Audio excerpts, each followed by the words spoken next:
एका टाईपरायटरपासून सुरू झालेला हा प्रवास आता तब्बल 60 कम्प्युटरपर्यंत पोहोचलाय. तर ही गोष्ट आहे आशिष सरांची.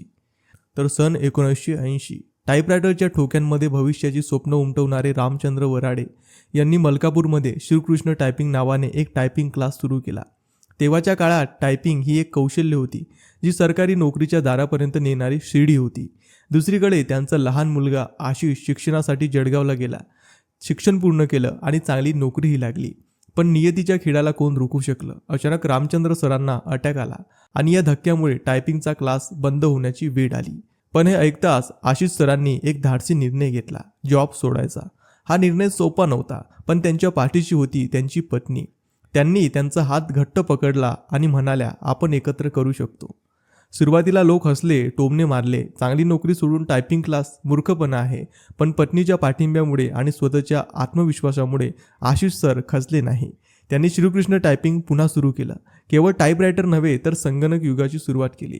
सुरुवातीला फक्त 8 संगणक, बेसिक कम्प्युटर कोर्स आणि टॅली शिकवणं चालू केलं.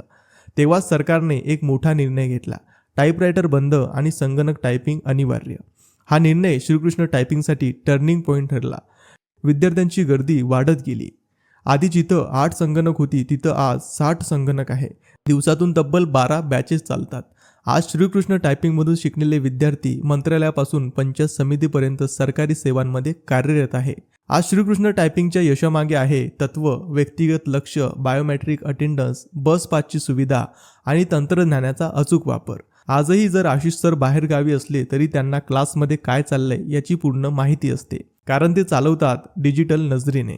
आज आशिष सर, त्यांच्या पत्नी आणि वडील शॉर्टहँड, संगणक टायपिंग, CCC, टॅली आणि बेसिक कोर्सेस शिकवत आहे, तेही आपली गुणवत्ता जपून. आणि आजही आशिष सर तरुणांना एकच सल्ला देतात की जितकं लवकर तुम्ही कम्प्युटर आणि टायपिंग शिकाल तितक्या लवकर यशाचे दरवाजे तुमच्यासाठी उघडतील. कारण आजच्या स्पर्धेच्या युगात कम्प्युटर आणि टायपिंग या फक्त स्किल्स नाही तर त्या भविष्यातल्या यशाच्या चाव्या आहेत.